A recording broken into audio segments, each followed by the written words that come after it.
কি ব্যাপার, থামলে কেন?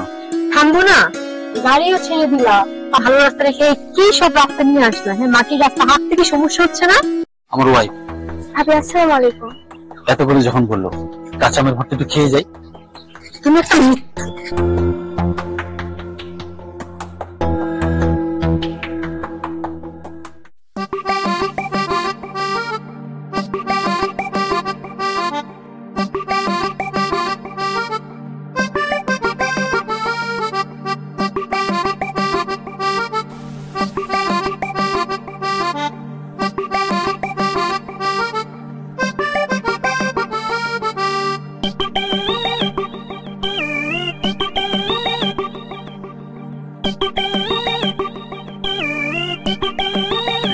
চলো আমরা এই দিকটা দিয়ে নামবো, সামনে আরো অনেক সুন্দর জায়গা আছে।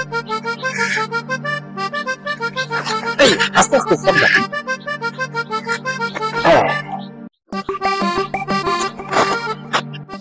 কি ব্যাপার, থামলে কেন? থামবো না, গাড়িও ছেড়ে দিলা, ভালো রাস্তা রেখে কি সব রাস্তা নিয়ে আসলা? হ্যাঁ, মাটির রাস্তা হাত থেকে সমস্যা হচ্ছে না? পাকা রাস্তা ভালো রাস্তা রেখে কি সব রাস্তা নিয়ে আসছো? হ্যাঁ, তোমাকে বললাম না আমি তোমাকে গ্রাম দেখাবো। আরে ঢাকা শহরে থাকতে থাকতে তো হাঁপিয়ে উঠেছি, প্রকৃতি দেখাবো। এখানে প্রকৃতির অভাব নেই, যেদিকে তাকাবে সেদিকে প্রকৃতি। আর আমি রাজি ছিলাম বলে তো আসলাম, তাই না? কিন্তু তাই বলে কি এমন? হ্যাঁ, তুমি রাজি ছিলে বলেই তো তোমাকে নিয়ে আসলাম। তোমার এখানে ভালো লাগছে না, কিন্তু আর একটু সামনে যাই, দেখবে তোমার খুব ভালো লাগবে। ঠিক আছে চলো, যত পড়াতে মন চেয়েছিল তো পড়াও আমাকে। ঠিক আছে চলো। বুঝতে পারতেছো না কিন্তু, মানে এখান থেকে ঠিক বুঝতে পারতেছো না যে সামনের জায়গাগুলো কত সুন্দর, বুঝছো? এখানে ধান ক্ষেত ছিল, ধানগুলো বোধহয় কেটে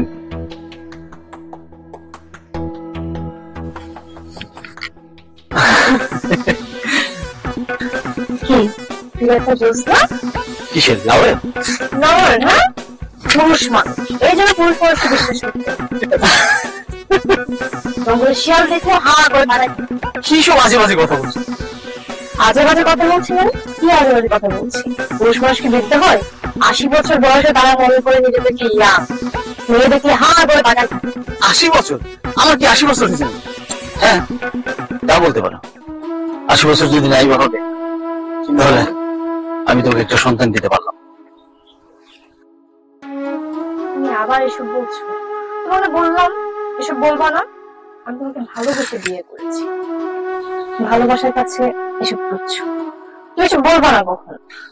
আফসোস না তোমরা, নিজেকে খুব অপরাধী মনে হয়। তোমার মা হওয়ার সমস্ত গুণাবলী থাকা সত্ত্বেও আমি তোমাকে সন্তান দিতে পারলাম।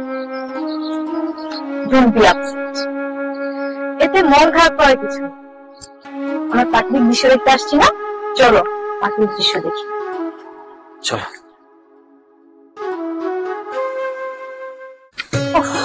হাত পাতলে একটু হাঁপিয়ে গিয়েছে, পাথরের পানি খেতে ইচ্ছে হচ্ছে। আচ্ছা দিদি, পাথরের পানি যাবে কিন্তু বাড়িঘর দেখছি না, ওইটা বাড়ি দেখছি।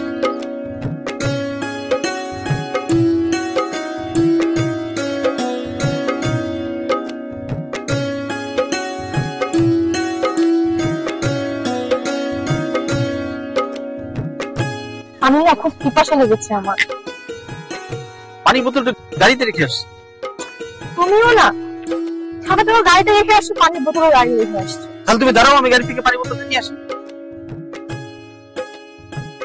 কি তাহলে চলো আমরা আশেপাশে কোথাও থেকে পানি খেয়ে নিবো। চাপকলের পানি খাবে? এদিকে মনে হয় চাপকলের পানি পাওয়া যায়। চাপকলের পানি? হ্যাঁ চলো দেখি পানি পাওয়া যায় কিনা আশেপাশে।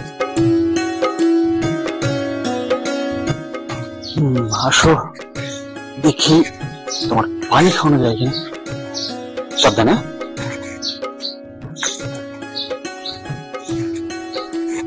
চলো এখানটাতে বসি, কাউকে তো দেখছি না।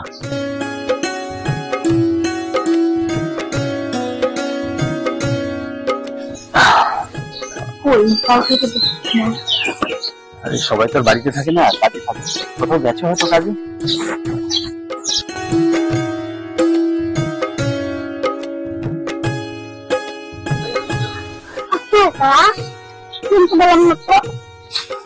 আমাদেরকে তুমি চিনবে না? আমরা ঢাকা থেকে আসছি। মামা একটু পানি খাওয়াতে পারবা? আশেপাশে কত সুন্দর মাটির বাড়ি, তাই না? দেখতে কত ভালো লাগে। মাটির বাড়ি হচ্ছে গ্রামের ঐতিহ্য, আর তুমি এই সমস্ত মাটির বাড়ি কিন্তু গ্রামে আসতে অন্য কোথাও পাবে না। ধরো এই মাটির বাড়ি একটা সময় যখন আমরা গ্রামে থাকতাম, কি ঠান্ডা, তোমার কারেন্টের ফ্যান লাগছে না, মানে এই শরীরে একদম শরীরটা কেমন ঝিরঝির ঠান্ডা হয়ে আসে। আজকাল তো এই সমস্ত মাটির ঘর দেখাই যায় না, আর মানুষের টাকা পয়সা হলেই আজকাল বিল্ডিং তৈরি করে। কিছুদিন পর আমার মনে হচ্ছে তুমি এই সমস্ত গ্রামেও দেখতে পাবে, একমাত্র জাদুঘর গেলে দেখতে পাবে। শোন শোন শোন, কে ফোন দিল? হ্যালো, আচ্ছা শোন, আমরা তো একটু গ্রামের ভিতরে ঢুকে পড়ছি। তুই আমাদের জন্য দুপুরের খাবারের ব্যবস্থা করবি। কি কি করবি? একদম গ্রামের সবজি, ছোট ছোট মাছ, এইসব দিয়ে তৈরি করে রাখবি, আর 3-4 পদ ভাতটা খেলি যেন একদম টেস্ট লাগবে, ভাবি যেন একদম মানে হ্যাঁ হ্যাঁ ওইভাবে আঙুল চাপতে চাপতে শেষ হয়ে যায়। ঠিক আছে? ওকে ওকে, ঠিক আছে, আমরা দুপুরে আসছি।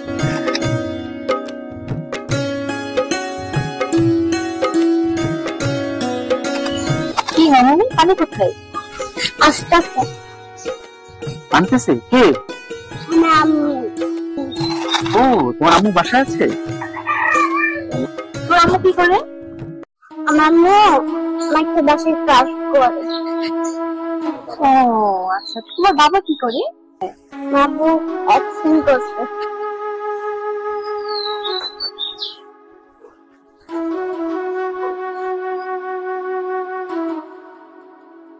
আচ্ছা তন্দ্রা, আমি একটা কথা ভাবছি, তোমাকে বলবো? হ্যাঁ বলো। রাগ করবে না তো? রাগ করার মতো কথা বলতে রাগ করবোই। মেয়েটা দেখতে সুন্দর না? মেয়েটাকে দেখে আমার খুব আপন মনে হচ্ছে। মেয়েটার মা অন্যের বাড়িতে ঝিয়ের কাজ করে, হয়তো মেয়েটাকে 3 বেলা ঠিক মতো খাওয়াতে পারে না, ঠিক মতো কাপড় চোপড় কিনে দিতে পারে না, বই খাতাও কিনে দিতে পারে না। ঠিক বলছি? আচ্ছা তুমি কি বলতে চাচ্ছ আমাকে ক্লিয়ার করে বলো তো। না, বলছিলাম আমাদের তো কোনো সন্তান নেই, আমরা যদি মেয়েটার ভরণ পোষণের দায়িত্ব নিই, আমরা যদি লেখাপড়ার খরচ চালাই, তাহলে কেমন হয়? না, বলছিলাম যে আমরা যদি মেয়েটাকে লেখাপড়া, খাওয়া দাওয়া, মানে ওর ভরণ পোষণের সমস্ত দায়িত্ব যদি আমরা নিই, মানে আমাদের তো কোনো সন্তান নেই, আমরা যদি এরকম একটা মেয়েকে পালি, তাহলে তুমি তুমি আবার ইমোশনাল হয়ে যাচ্ছ না? দেখো তো মা আছে তাই না, ওর মা যদি রাজি হয় তাহলে এই বিষয়ে কথা বলি আমরা। কই মেহমান কই? আরে আপনার উঠছেন কেন বসে? না না, ঠিক আছে, পানি খাবে? তাকে আসো কেন? আপনি সন্ধ্যা না? হ্যাঁ কিন্তু আপনাকে তো চিনলাম না। মনে করে দেখেন তো, বাজিতপুর রেল স্টেশনের কলোনি, মনে পড়ে? আপনি আরিফ ভাই না? আরিফ, আমার ওয়াইফ। ভাবি আসসালামু আলাইকুম।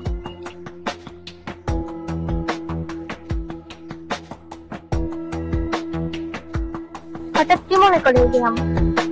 ঘুরতে ঘুরতে আসা, আর তোমার ভাবিকে গ্রাম দেখানোর জন্য উদ্দেশ্য ছিল, সেক্ষেত্রে তোমাদের বাড়িতে ঢুকে পড়লাম।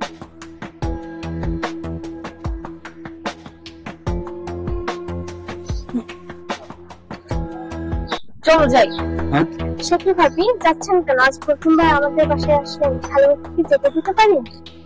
না না, তার দরকার নেই, আমাদের খাওয়া দাওয়ার ব্যবস্থা আছে। আপনারা বলছেন আমি কাঁচা আমের ভর্তা বানাচ্ছি, আরিফের অনেক পছন্দ। বসেন।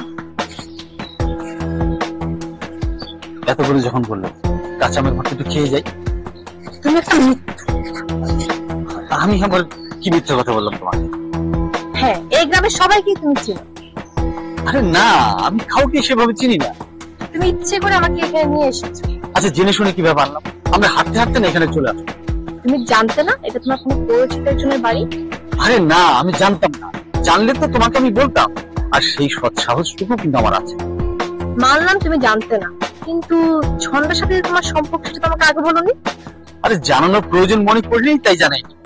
তা জানাবে কেন? বিয়ের আগে যে অন্য একটা মেয়ের সাথে সম্পর্ক, সেটা জানাবে কেন আমাকে বলো? আচ্ছা, এখানে ভালোবাসার কি দিক? একজন মানুষ পরিচিত হলেই কি তার সাথে ভালোবাসার সম্পর্ক থাকে? আচ্ছা, আমি তো জানি ছেলেরা বিয়ের আগে একটু ভালোবাসাবাসি করে, এটা বলার জন্য সৎ সাহস লাগে, বুঝছো? গঙ্গা, তুমি বিষয়টা নিয়ে কিন্তু খুব বাড়াবাড়ি করছো। বাড়াবাড়ি করছি মানে? তোমার গোপন কথা ফাঁস হয়ে গেল, এটা ভাবছো তো? এখানে ভাবাভাবির কিছু নেই। পৃথিবীর প্রত্যেকটা মানুষেরই একটা অতীত থাকে, তোমারও আছে, আমারও আছে। বিয়ের পর বারবার আমি তোমাকে কিছু বলতে চেয়েছিলাম, কিন্তু তুমি শুনতে চাওনি। শোনার প্রয়োজন মনে করিনি, তাই শুনতে চাই। তুমি কি জায়গা করবে? না মামুনি, আমরা ঝগড়া করছি। যাও মা।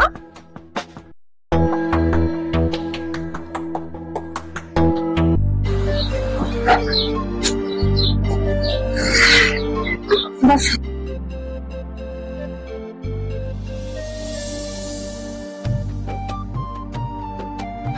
আমি ভাবতেই পারিনি তোমাকে এখানে এসে পেয়ে যাবো।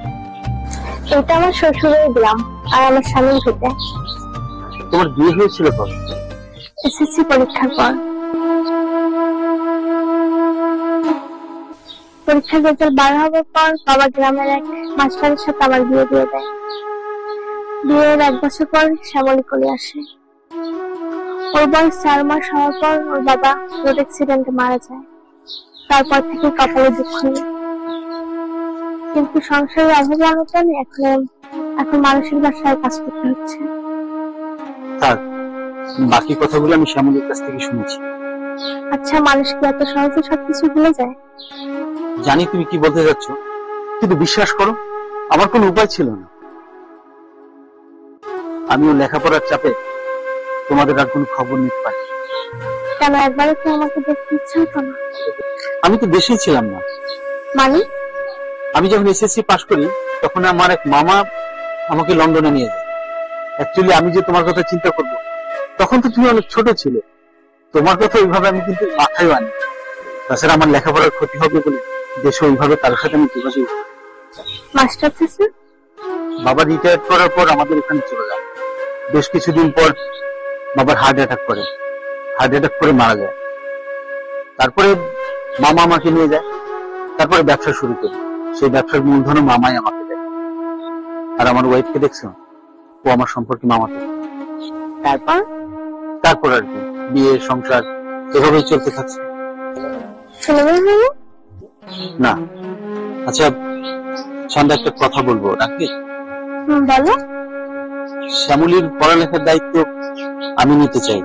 শ্যামলীকে তুমি নিতে চাও? না না, আমরা নিয়ে যেতে চাচ্ছি না, ও তোমার কাছেই থাকবে। মাঝে মাঝে ওকে নিয়ে আমাদের ওখানে গেলে। না, আমি বলতে চাচ্ছিলাম যে শ্যামলীর লেখাপড়া থেকে যাবতীয় যা কিছু আছে সব খরচটা আমি দায়িত্ব নিতে চাই। আরে এই জন্যই শ্যামলী ছাড়া আমার কেউ নেই, ও আমার বেঁচে থাকার একমাত্র অবলম্বন। তুমি নিশ্চয়ই চাও যে মানুষের মতো মানুষ হোক, শিক্ষিত হোক। তা তো চাই, তার জন্য তো এত কষ্ট করে। তাহলে কি আঁচলে বেঁধে রাখতে চলবে? যখন উচ্চ শিক্ষিত হবে, তখন কি আর তুমি এভাবে ধরে রাখতে পারবে? তখন তো তোমাকে ছাড়তেই হবে। সবই ভাবি, কিন্তু কোনো কিন্তু না। দেখো, আমাদের আর কোনোদিনই সন্তান হবে না। ওর লেখাপড়ার দায়িত্ব নিয়ে যদি আমার ওয়াইফ খুশি থাকে, তাতে আমি খুশি। আর তোমারও যদি একটা কাজের ব্যবস্থা করতে পারি, আমি সেই বিষয়টাও চেষ্টা করব। পড়াশোনা করো মা? করো না? পড়াশোনা করতে চাও? আচ্ছা, তুমি স্কুলে পড়বা? সত্যি বলছো?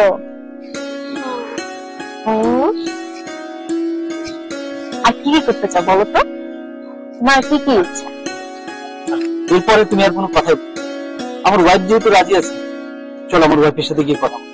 চলো চলো।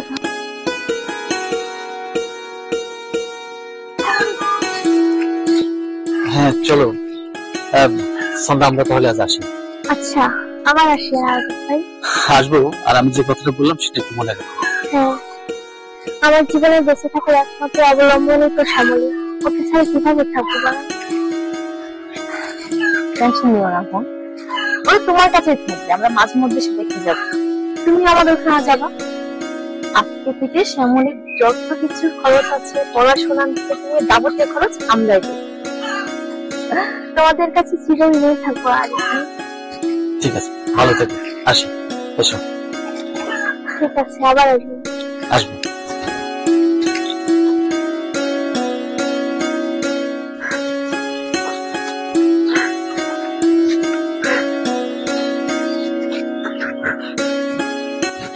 তুমি যে শ্যামলীকে এত সহজে মেনে নেবে এটা আমি ভাবতেই পারিনি। দেখো, আমরা তো মানুষ, আর মানুষ তো মানুষেরই জন্য।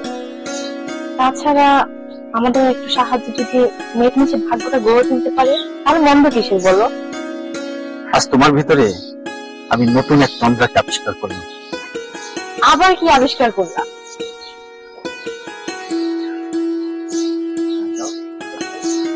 মাতৃত্ব।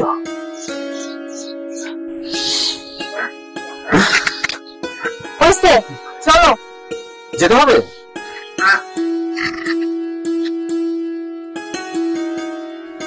তাহলে আমাদের প্ল্যানিং হচ্ছে আমরা মেয়েটাকে ফাইনালি দেখভালের জন্য প্রস্তুতি নিচ্ছি।